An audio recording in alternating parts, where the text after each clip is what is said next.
Assalamualaikum warahmatullahi wabarakatuh. Perkenalkan, nama saya Zara Keisha Nur Zakia dari kelas 11 IPA 6. Saya akan mempresentasikan organisasi pergerakan zaman Jepang menurut materi ini.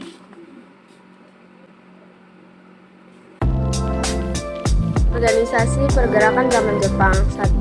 Gerakan 3A didirikan pada 29 April 1942 dipelopori oleh Shimizu Hitoshi yang memiliki semboyan 1. Nippon Cahaya Asia, 2. Nippon Pemimpin Asia, 3. Nippon Perlindung Asia.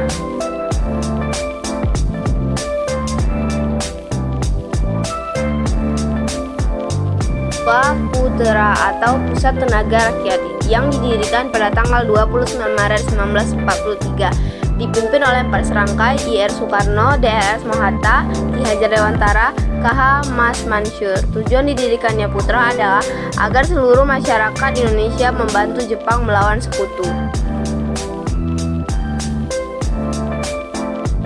3. Himpunan Kebaktian Rakyat Jawa atau Jawa Hokoka yang didirikan pada tanggal 1 Januari 1944 oleh Jenderal Kumachi yang memiliki tugas yang pertama mengerahkan tenaga kerja paksa atau romusha.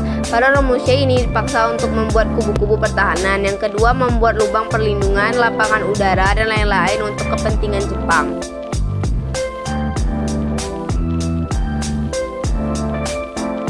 Usaha-usaha mempersiapkan kemerdekaan Indonesia. Bentuknya BPUPKI. Pada tanggal 1 Maret 1945, Jenderal Kumachi Harada mengumumkan pembentukan Badan Penyelidik Usaha-usaha Persiapan Kemerdekaan Indonesia atau yang disebut dengan BPUPKI.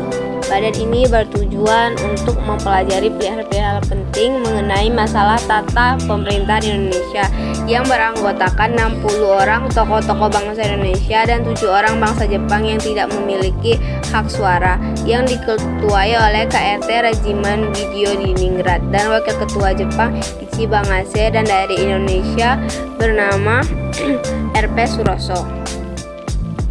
Diresmikannya BPUPKI pada tanggal 28 Mei 1945. BPUPKI diresmikan oleh Jenderal Itagaki dan Letnan Yaichi Ronayo. Dalam sidang BPUPKI ini merumuskan UUD dimulai dengan persoalan dasar negara.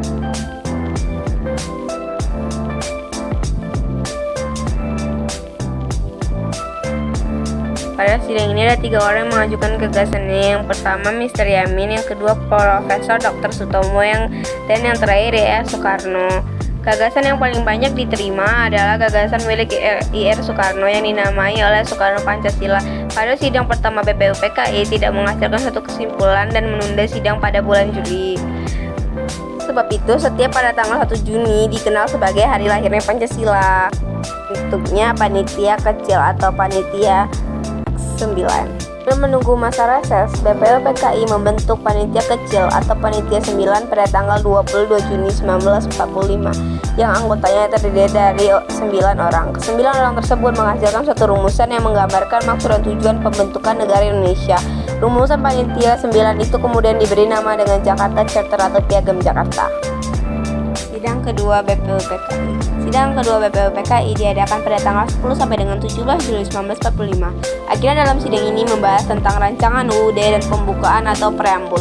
Rancangan UUD yang dipimpin oleh Soekarno dan panitia kecil yang dipimpin oleh Profesor Dr. Sutomo dalam rapat tanggal 11 Juli 1945.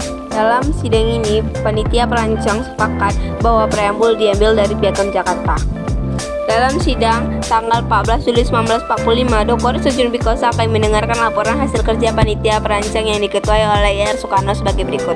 Yang pertama, pernyataan Indonesia Merdeka. Yang kedua, pembukaan UUD 1945. Yang ketiga, batang tubuh UUD. Rancangan UUD disahkan menjadi UUD 1945 merupakan hasil kerja panitia 9.